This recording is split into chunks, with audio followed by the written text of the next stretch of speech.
பாருங்க, கீழ்காண்பனவற்றுள் 11 கீழ்கணக்கு நூல் எதுன்னு கேட்டிருக்காங்க. கலித்தொகை, மலைப்படுக்கடாம், பரிபாடல், ஆசாரக்கோவைன்னு சொல்லிட்டு விடைகள் கொடுத்திருக்காங்க. இதுல பார்த்தோம் அப்படின்னா கலித்தொகையும் பரிபாடலும் 8 தொகை, அதாவது 10 பாட்டு 8 தொகைன்னு சொல்லிட்டு சொல்றோம் இல்லையா, அதுல 8 தொகை நூல்கள். மலைப்படுகடாம் என்பது 10 பாட்டு நூல். ஆனா ஆசாரக்கோவை என்பதுதான் 11 கீழ்கணக்கு நூலை சார்ந்தது. மற்ற 3மே 11 மேல்கணக்கு நூலை சார்ந்தது. எனவே கீழ்காண்பனவற்றுள் 11 கீழ்கணக்கு நூல் எது அப்படின்னா ஆசாரக்கோவை என்பதுதான் சரியான விடை.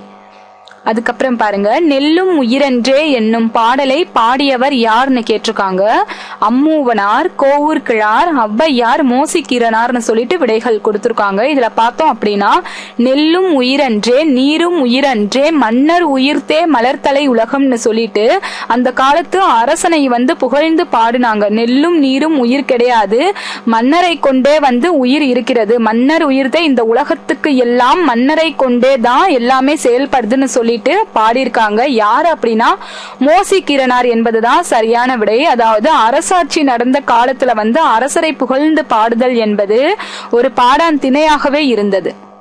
பழந்தமிழ் அரசர்களின் வீரத்தை பறைசாற்றும் சங்க நூல் எதுன்னு கேட்டிருக்காங்க. அகநானூறு, கலித்தொகை, புறநானூறு, நற்றிணைன்னு சொல்லிட்டு விடைகள் கொடுத்திருக்காங்க. இதுல பார்த்தோம் அப்படின்னா அகநானூறு என்பது தலைவனுடைய அரசர்களுடைய காதல் வாழ்க்கையை எடுத்து கூறுவது. நற்றிணை என்பதும் அகம் சார்ந்த நூல் தான். கலித்தொகையிலையும் அப்படிதான் இருக்கு.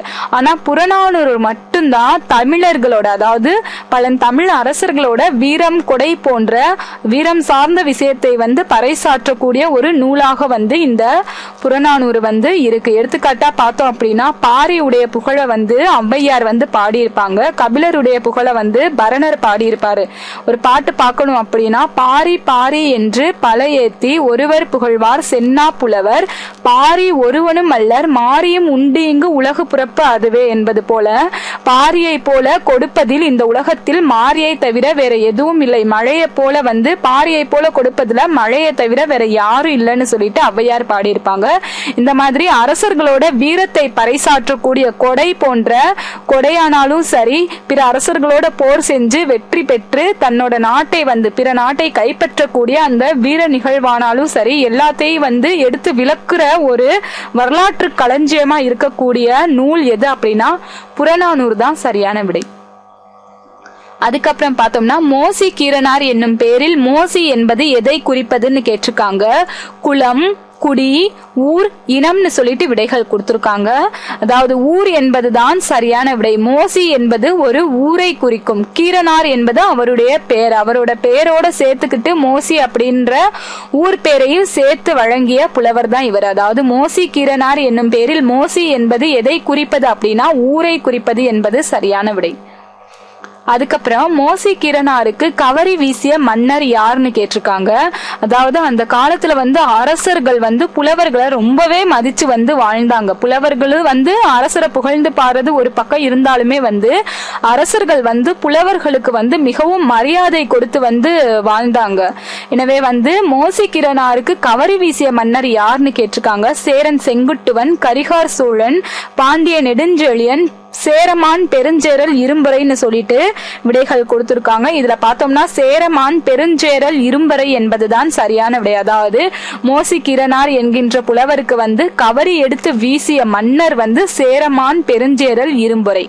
வேற்படை உடைய வேந்தனின் கடமையாக மோசிகீரனார் கூறுவது எது? பாருங்க, படையெடுத்தல், வெற்றியடைதல், நாட்டை காத்தல், கொடையடித்தல்னு சொல்லிட்டு விடைகள் கொடுத்திருக்காங்க.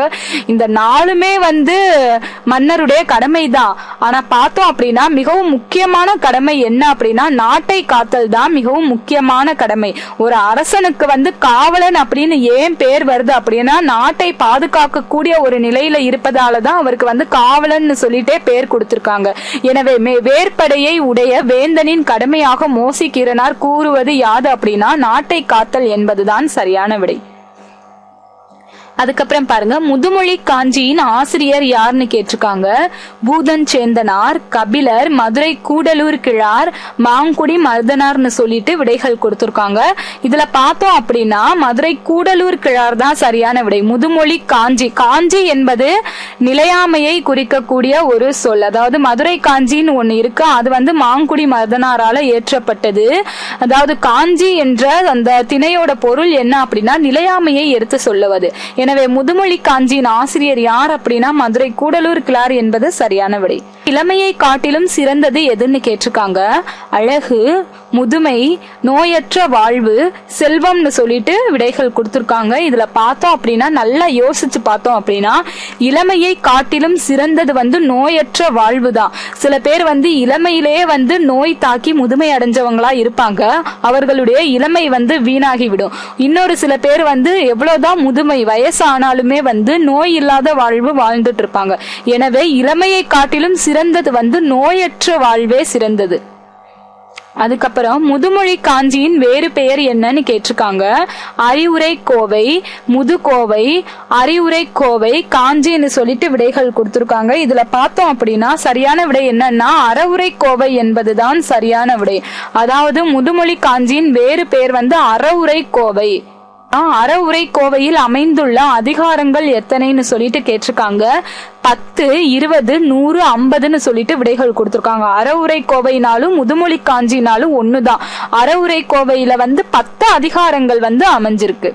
முதுமொழி காஞ்சியில் அமைந்துள்ள பாக்களின் எண்ணிக்கை எத்தனைன்னு சொல்லிட்டு கேட்டிருக்காங்க. 1000, 10, 100, 250ன்னு சொல்லிட்டு விடைகள் கொடுத்திருக்காங்க. இதுல பார்த்தோம் அப்படின்னா 100 என்பதுதான் சரியான விடை. அதாவது 10 அதிகாரங்களுக்கு 10 பாடல் வீதம் 100 பாடல்களை கொண்டது இந்த முதுமொழி காஞ்சி. எனவே பாடல்களின் எண்ணிக்கை எத்தனை அப்படின்னா 100, அதிகாரங்களின் எண்ணிக்கை 10. கல்வியை காட்டிலும் சிறந்தது எதுன்னு கேட்டிருக்காங்க. செல்வம், கொடை, ஒழுக்கம், அன்புன்னு சொல்லிட்டு விடைகள் கொடுத்திருக்காங்க. இதுல சரியான விடை என்னன்னா ஒழுக்கம் தான் சிறந்தது. அதாவது ஒழுக்கம் விழுப்பம் தரலான் ஒழுக்கம் உயிரினும் ஓம்பப்படும். அதாவது உயிரை காட்டிலும் மதித்து போற்றத்தக்க ஒன்று இந்த உலகத்துல இருக்குமானால் அது ஒழுக்கம் மட்டும்தான். ஒருவன்ட்ட கல்வி இருக்கோ இல்லையோ, ஆனா அவர்கிட்ட ஒழுக்கம் இருக்கணும். எவ்வளவுதான் கல்வி கற்றவங்களா இருந்தாலுமே ஒழுக்கம் இல்லாட்டி அவரை ஊர் உலகம் மதிக்காது. எனவே கல்வியை காட்டிலும் சிறந்தது எது அப்படின்னா ஒழுக்கம் என்பதுதான் சரியான விடை. அதுக்கப்புறம் பாருங்க, காதலை காட்டிலும் சிறந்தது எதுன்னு கேட்டிருக்காங்க. தியாகம், அழகு, கண்ணஞ்சப்படுதல், செல்வம்னு சொல்லிட்டு விடைகள் கொடுத்திருக்காங்க. இதுல பார்த்தோம்னா கண் அஞ்சப்படுதல் என்பதுதான் சரியான விடை. காதலை காட்டிலும் சிறந்தது கண்ணஞ்சப்படுதல். வேண்டியவருக்கு வேண்டியதை செய்தல் தான் காதலை காட்டிலும் சிறந்ததாக இருக்கு. அறிவு நுட்பத்தை காட்டிலும் சிறந்தது எதுன்னு கேட்டிருக்காங்க. ஞானம், உண்மை, வலிமை, கற்றதை மறவாமைன்னு சொல்லிட்டு விடைகள் கொடுத்திருக்காங்க. இதுல பார்த்தோம் அப்படின்னா ஒருவனுக்கு எவ்வளவுதான் அறிவு நுட்பம் இருந்தாலுமே அவன் தான் கற்ற கல்வியை மறந்துட்டான் அப்படின்னா அவனுடைய அறிவு நுட்பம் வீணாயிடும். எனவே அறிவு நுட்பத்தை காட்டிலும் சிறந்தது தான் கற்றதை மறவாமை. அதாவது இணருழ்த்தும் நாரா மலரணையர் கற்றதை விரித்துரைக்கள் ஆகா தான் அப்படின்னு சொல்லிட்டு ஒரு புலவர் எழுதியிருப்பாரு. இதுக்கு என்ன அர்த்தம் அப்படின்னா எவ்வளவுதான் பூத்து குலுங்கக்கூடிய பூவா இருந்தாலுமே, அதாவது டிசம்பர் பூவை எடுத்துக்கலாம். டிசம்பர் பூ எவ்வளவுதான் பூத்து குலுங்கக்கூடிய ஒரு நிலையில இருந்தாலுமே அதுக்கு மனம் கிடையாது. அதே போலதான் தான் கற்ற கல்வியை மறந்துட்டு எடுத்து கூற முடியாதவனோட நிலைமையும் அதுதான். எவ்வளவுதான் தான் கற்ற கல்வியா இருந்தாலுமே பிறருக்கு எடுத்து கூற முடியலாட்டி பயன் இல்லை. எவ்வளவுதான் பூத்து குலுங்கினாலுமே மனம் இல்லாத அந்த பூ பயனில்லை. அது போலதான் அறிவு நுட்பத்தை காட்டிலும் சிறந்தது எது அப்படின்றது கற்றதை மறவாமை. வளமான வாழ்க்கையை காட்டிலும் மேன்மையானது எதுன்னு கேட்டிருக்காங்க. உண்மை, கல்வி, பிணியின்மை, நாணம்னு சொல்லிட்டு விடைகள் கொடுத்திருக்காங்க. இதுல பார்த்தோம் அப்படின்னா வளமான வாழ்க்கையை காட்டிலும் மேன்மையானது உண்மைதான். அதாவது எவ்வளவுதான் வளமான நிலையில செல்வாக்கோட வாழ்ந்தாலுமே உண்மையற்றவங்களை இந்த உலகம் மதிக்காது. எனவே வளமான வாழ்க்கையை காட்டிலும் மேன்மை தருவது உண்மையாக இருத்தல் தான். அழகை காட்டிலும் சிறந்தது எதுன்னு கேட்டிருக்காங்க. அறிவு, வீரம், நாணம், செறிவுன்னு சொல்லிட்டு விடைகள் கொடுத்திருக்காங்க. அதாவது அழகை காட்டிலும் சிறப்பாக இருப்பது நாணம் தான். ஒருத்தவங்க என்னதான் அழகா இருந்தாலுமே ஒரு சில விஷயங்களை செய்ய நாணப்படணும். அதாவது செய்யக்கூடாதவற்றை செய்தலுக்கு நாணப்படணும். அதாவது வள்ளுவர் கூட சொல்லியிருப்பாரு, அஞ்சுதல் அஞ்சாமை பேதைமை, அஞ்சுவது அஞ்சல் அறிவார் தொழில் அப்படின்னு சொல்லியிருப்பாரு. ஏன் அப்படின்னா நம்ம ஒரு செயலை செய்யறதுக்கு முன்னாடி பல தடவை யோசிக்கணும். தீய செயல்களை செய்யறதுக்கு கூச்சப்படணும், நாணப்படணும். எனவே எவ்வளவுதான் அழகா இருந்தாலுமே தீய செயலை செய்வதற்கு நாணப்படாதவன் அவரோட அழகே வீணாயிடும். எனவே அழகை காட்டிலும் சிறப்பாக இருப்பது நாணம். பகைவரை தண்டிப்பதை விட சிறந்தது எது? பாருங்க, பகைவரை தண்டிப்பதை காட்டிலும் சிறந்தது எதுன்னு கேட்டிருக்காங்க. நன்மை செய்தல், மறத்தல், விட்டு விடுதல், மன்னித்தல்னு சொல்லிட்டு விடைகள் கொடுத்திருக்காங்க. பகைவரை அவர் செஞ்ச தப்ப அதுக்கு பதிலா தண்டனை கொடுக்காம என்ன செய்யறது சிறந்தது அப்படின்னா நன்மை செய்தல் தான் சிறந்தது. அவர் தான் எவ்வளவு நம்மளுக்கு தீமை செஞ்சிருந்தாலுமே அந்த தீமையை எல்லாம் மறந்துட்டு நன்மையை செய்ய வேண்டும். அதாவது ஒரு குறள்ல திருவள்ளுவர் சொல்லுவாரு, நன்றி மறப்பது நன்றன்று, நன்று அல்லது அன்றே மறப்பது நன்று. அதாவது நன்று அல்லாத செயலை அன்னைக்கே மறந்து போறது நல்லது அப்படின்னு பாக்குறப்ப இந்த மறத்தல் வரும். ஆனா மறக்கிறதோடு மட்டும் இல்லாது இன்னா செய்தார் ஒருவரை அவர் நாண நன்னயம் செய்து விடல் அப்படின்றத மனசுல வச்சுக்கிட்டு யாரு நம்மளுக்கு என்ன செஞ்சாலும் சரி அவர் நாணப்படும் வகையாக அவருக்கு நம்ம நல்லதே செய்யணும். மற்றவர்கள் நம்மளுக்கு தீமையே கொடுத்தாலுமே நம்ம அவர்களுக்கு நன்மையை செஞ்சுக்கிட்டே இருந்தோம்னா ஒரு குறிப்பிட்ட ஸ்டேஜுக்கு அப்புறம் அவனுக்கே நாணப்படுவான். எவ்வளவுதான் நம்ம தீமை செஞ்சாலுமே இவங்க நம்மளுக்கு நன்மை செய்யறாங்களே அப்படின்னு சொல்லிட்டு அவன் நாணுகின்ற அளவுக்கு நன்மையை கொடுக்கணும். எனவே பகைவரை தண்டிப்பதை விட சிறந்தது எது அப்படின்னா நன்மை செய்தல் தான் சிறந்தது. அதாவது ஒரு சில பேர் ஒரு சில தவறு செஞ்சுட்டாங்க அப்படின்னா மறுபடியும் அவங்க முகத்துல போய் முழிக்கிறப்ப அவங்க நல்லா திட்டி தீர்த்துட்டாங்கன்னா அந்த இதுக்கு உடனே சரியாயிடும். ஆனா எதுவுமே சொல்லாம ஒரு சின்ன புன் சிரிப்பு செஞ்சுட்டு அந்த தவறை அப்படியே மறந்துட்டாங்கன்னா அந்த நேரத்துல தப்பு செஞ்சு அவங்களோட மனசுல பாதிக்கும். எனவே பகைவரை தண்டிப்பதை விட சிறந்தது எது அப்படின்னா நன்மை செய்தல். நன்மை செய்யறது அவருக்கு ஒரு சிறந்த தண்டனையா அமைஞ்சிரும். மெய்